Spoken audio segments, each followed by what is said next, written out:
Ya, selamat bertemu kembali teman-teman semua. Pada kali ini kita akan membahas argumen yang biasa digunakan oleh ateis untuk menyanggah keberadaan Tuhan, yang dalam bahasa Inggris disebut the problem of evil atau masalah kejahatan. Pada dasarnya argumen ini bertanya bahwa kalau Tuhan ada, mengapa ada kejahatan? Nah, itu kira-kira seperti itu bunyi pertanyaannya. Mari kita lihat bagaimana sih sebenarnya argumennya. Nah, ini adalah argumen yang biasa dipaparkan oleh, ya kira-kira beginilah kalau saya rangkum argumennya itu kira-kira terbagi dalam 3 premis dan 1 kesimpulan. Nah, premis pertama, Tuhan itu maha baik. Oke, kita bisa sepakat di sini. Premis kedua, jika Tuhan maha baik, maka dia tidak akan membiarkan kejahatan terjadi. Kemudian premis ketiga, faktanya kejahatan itu ada. Maka kesimpulannya, entah Tuhan itu tidak maha baik atau Tuhan itu tidak ada. Nah, argumen ini secara struktur masuk akal. Masuk akal dalam artian gini. Kalau misalnya premis pertama sampai premis ketiga ini benar, maka kesimpulannya benar. Maksudnya, kalau premis pertama sampai premis ketiga itu benar, maka betul kesimpulan yang dituliskan di sini. Entah Tuhan itu tidak maha baik atau Tuhan itu tidak ada. Nah, pertanyaannya, apakah premis pertama, premis kedua, dan premis ketiganya ini benar? Nah, gitu. Oke, saya harap kita paham sampai di sini. Uh, saya memiliki masalah di sini dengan premis kedua dan premis ketiga. Nah, inilah yang akan kita bahas bersama-sama. Coba perhatikan baik-baik premis kedua, jika Tuhan maha baik, maka dia tidak akan membiarkan kejahatan terjadi. Dan premis ketiga, faktanya kejahatan itu ada. Nah, kenapa saya bilang saya akan mendispute atau berargumen tentang kedua premis ini? Mari kita lihat bersama-sama. Nah, ini adalah tanggapan saya terhadap premis kedua. Kalau Tuhan itu ada, premis kedua tadi kan bunyinya kalau Tuhan itu ada, maka dia tidak mungkin membiarkan kejahatan terjadi.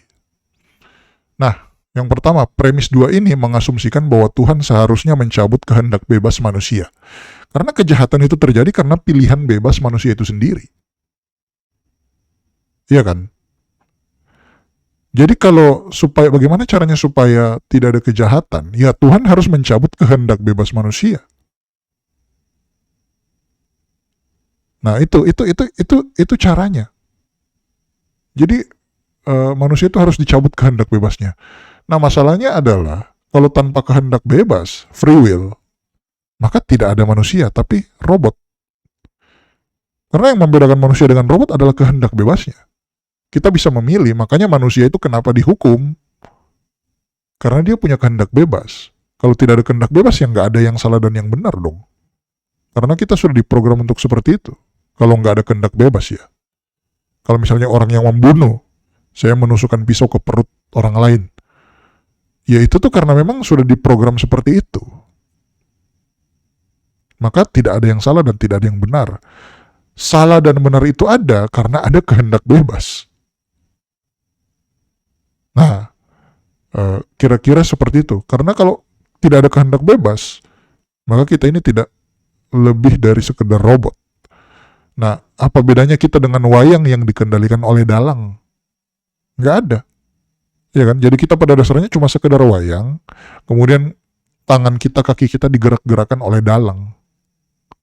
Jadi orang-orang yang mengatakan bahwa kalau misalnya Tuhan itu ada, kalau Tuhan itu maha baik, dia tidak akan membiarkan kejahatan terjadi, ya tidak harus seperti itu. Karena satu-satunya solusi supaya kejahatan itu tidak terjadi, berarti Tuhan harus menarik kehendak bebas dari manusia dong. Ya harusnya seperti itu. Karena tidak ada cara lain. Yang memilih untuk berbuat kejahatan adalah manusia itu sendiri dengan kehendak bebasnya. Dia memilih untuk berbuat kejahatan. Jadi bagaimana supaya manusia tidak berbuat kejahatan? Ya cabut kehendak bebasnya. Tapi kalau kehendak bebas itu dicabut, ya kita tidak ada bedanya dengan wayang, ya kan, yang dikendalikan oleh dalang. sama sekali nggak ada bedanya. Yang berbeda itu cuma materi yang menyusun tubuh kita. Itu aja bedanya kita dengan wayang. Nah, sampai di sini saya harap kita semua paham bahwa uh, premis kedua itu seolah-olah mengasumsikan ya solusi dari premis kedua ya Tuhan harus mencabut kehendak bebas manusia. Nah, itu masalahnya. Pertanyaannya, apakah mencabut kehendak bebas manusia itu baik? Saya rasa mereka pasti akan menjawab tidak juga, karena itu akan membuat manusia menjadi robot, menjadi wayang, menjadi bukan manusia lagi. Apakah membuat manusia menjadi sesuatu yang bukan manusia itu baik? Saya rasa tidak, kan. Tapi satu-satunya solusi supaya manusia tidak berbuat jahat adalah mencabut kehendak bebas itu. Yang dimana ternyata solusi tersebut ternyata tidak baik juga. Atau solusi tersebut ternyata masuk dalam kategori jahat juga. Nah, sampai di sini saya harap kita paham bahwa ketika ateis mengajukan premis kedua ini, solusi yang ditawarkan pun ternyata jahat juga. Jadi, menurut saya ini nggak masuk akal.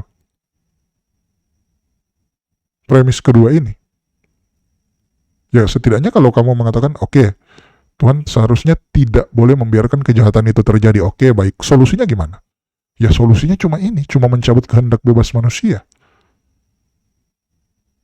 Iya dong. Dan kemudian Tuhanlah yang mengatur manusia sama seperti wayang dikendalikan oleh dalang. Yang ya itu bukan manusia lagi.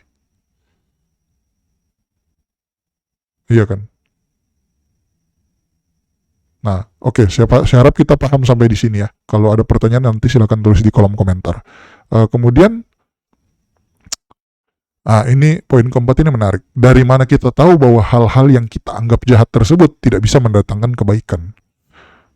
Contoh misalnya, ada orang yang selama hidupnya mungkin dia mendapatkan perlakuan kasar di masa kecilnya dari kedua orang tuanya. Beberapa orang yang saya pernah temui atau yang saya dengarkan kesaksiannya di media sosial, justru banyak dari mereka yang karena mereka sudah merasakan kekerasan di masa kecilnya, mereka bersumpah untuk tidak berbuat demikian ke anak-anak mereka.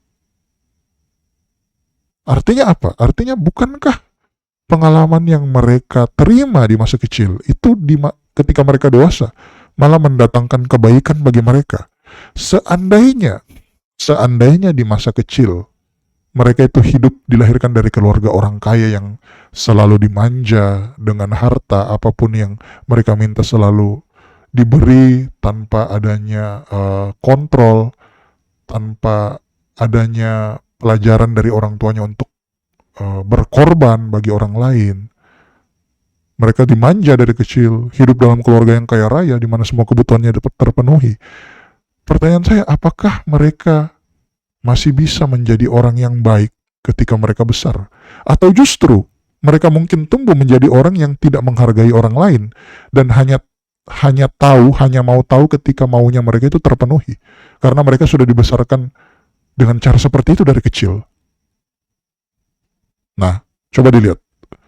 Jadi belum tentu kalau seseorang itu dibesarkan dari kecil dalam keadaan yang happy, dimanja, apa-apa semua dipenuhi, belum tentu mereka di masa dewasanya akan menjadi orang yang baik.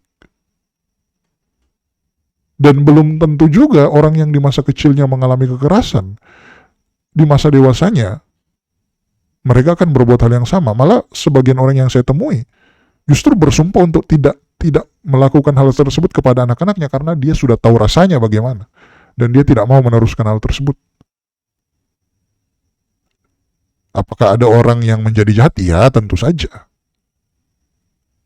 Tapi apakah ada orang yang menjadi baik juga? Iya, ada juga. Begitupun orang-orang yang hidup dengan masa kecil yang dimanja, yang selalu apa-apanya terpenuhi semua, tidak pernah ditolak keinginannya. Apakah ada yang tumbuh menjadi orang yang manja, yang hanya tahu keinginannya terpenuhi? Ada. Banyak. Ya, mungkin juga ada yang tumbuh tetap menjadi orang baik. Cuma kita tidak bisa kemudian lalu menarik kesimpulan, oke, karena ini jahat makanya efeknya nanti dia mengalami perbuatan jahat nih. Maka efeknya nanti ya ketika dia dewasa dia akan menjadi sama seperti orang ini. Ya belum tentu seperti itu kan. Oke, saya harap kita paham sampai di sini ya. Kemudian tanggapan saya terhadap premis yang ketiga. Nah, premis ketiga itu tadi kalau teman-teman ingat, premis ketiga itu berbunyi faktanya kejahatan itu ada. Oke, pertanyaan saya, dengan cara apa seseorang mengukur sesuatu itu baik atau jahat? Untuk yang belum familiar dengan pertanyaan seperti ini, bisa menonton video saya yang sebelumnya mengenai argumen dari moralitas, bahwa tanpa Tuhan tidak ada yang namanya baik dan yang jahat. Silakan nonton video saya yang sebelumnya. Yang judulnya argumen dari moralitas. Tanpa Tuhan tidak ada yang baik atau yang jahat. Nah, kalau premis 3 ini mengatakan kejahatan itu ada, cara seseorang itu mengukur sesuatu itu baik atau jahat adalah apa sih? Karena tanpa Tuhan nggak ada ukuran yang objektif dari sesuatu itu baik atau jahat. Ya, ukuran sesuatu itu baik atau jahat ya berasal dari diri manusia itu sendiri. Nah, tapi masalahnya kalau ukurannya berdasarkan dari diri manusia sendiri, maka kita bisa melihat bahwa ada standar moral yang berbeda dalam diri masing-masing orang. Artinya standar moral saya terhadap yang baik dan yang jahat belum tentu sama dengan standar moral Anda. Atau yang seperti di video saya sebelumnya, saya memberikan contoh standar moralnya Kim Jong-un, pemimpin Korea Utara yang tidak segan-segan membunuh keluarganya sendiri. Ya standar moralnya ya seperti itu, gitu loh. Nah, pertanyaannya adalah, manusia mana yang harus diikuti standar baik dan jahatnya jika terdapat perbedaan seperti itu? Makanya di video sebelumnya saya beri pertanyaan, kenapa harus standar kamu yang lebih benar dibanding standar Kim Jong-un? Kenapa bukan standar Kim Jong-un yang merupakan standar kebaikan gitu loh? Kan ini ceritanya nggak ada Tuhan nih. Dan standar moral itu berasal dari dalam diri manusia masing-masing. Nah, sementara kita sudah melihat dalam diri masing-masing orang itu standar moralnya beda-beda loh. Mulai dari yang perbedaannya kecil sampai yang perbedaannya besar, seperti misalnya saya dengan Kim Jong-un. Ya kan? Tapi pertanyaannya kenapa? Kenapa harus standar moral Anda yang digunakan? Kenapa bukan standar moralnya Kim Jong-un yang dianggap baik gitu? Kan tergantung manusianya nih. Tergantung manusia nih. Tuhan kan nggak ada nih ceritanya kan.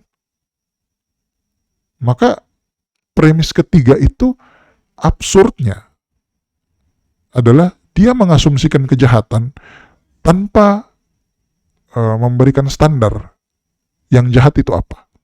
Nah, kalaupun dia memberikan definisi yang jahat itu adalah ini, dan ini, maka dari mana datangnya definisi tersebut? Kalau definisi tersebut datangnya dari diri kamu sendiri, well, bukankah Kim Jong-un bisa mengatakan hal yang sama?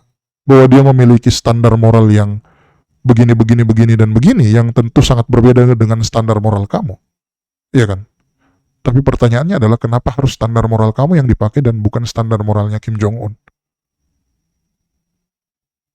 Nah itu. Makanya saya bilang premis 3 ini absurd karena ini subjektif. Ketika dia mengklaim bahwa kejahatan itu ada, dia memberikan sebuah klaim yang objektif, tapi standarnya subjektif. Standar yang baik dan yang jahat itu dari dirinya sendiri. Nah itu. Jadi premis ketiga ini tidak masuk akal tanpa Tuhan. Kalau lebih jelasnya silakan nonton di video saya sebelumnya mengenai argumen dari moralitas. Di mana saya mengatakan bahwa tanpa Tuhan tidak ada yang namanya baik, tidak ada yang namanya jahat. Kita ini cuma materi, dan karena kita cuma materi ya tentu tidak ada yang baik dan yang jahat dong. Nggak ada kehendak bebas. Nah itu masalah dari premis ketiga ini. Nah oke. Sebenarnya topik mengenai problem of evil ini, ya kalau kita mau pelajari sangat panjang ya. Tapi Saya di sini meringkas seringkas mungkin sehingga kita bisa memahami intinya lah, bahwa problem of evil itu solusi yang diberikan itu tidak masuk akal, dan ketika mereka mengatakan bahwa yang jahat itu ada, standarnya pun subjektif. Jadi saya harap teman-teman paham sampai di sini. Oke, mungkin video ini sampai di sini saja ya. Nanti kalau ada pertanyaan bisa ditanyakan di kolom komentar. Kalau memang ada teman-teman mau menanyakan sesuatu atau memberikan saran, saya persilakan untuk tuliskan di kolom komentar. Oke, terima kasih atas waktu yang sudah diberikan. Tolong subscribe channel ini, like dan share video ini, dan silakan gunakan semua video-video saya untuk dipakai dimanapun sebagai edukasi atau pendalaman iman. Itu terserah teman-teman semua. Saya membebaskan teman-teman untuk menggunakan video saya. Oke, terima kasih, dan jangan lupa nonton terus channel ini untuk video-video selanjutnya. Baik, terima kasih teman-teman semua.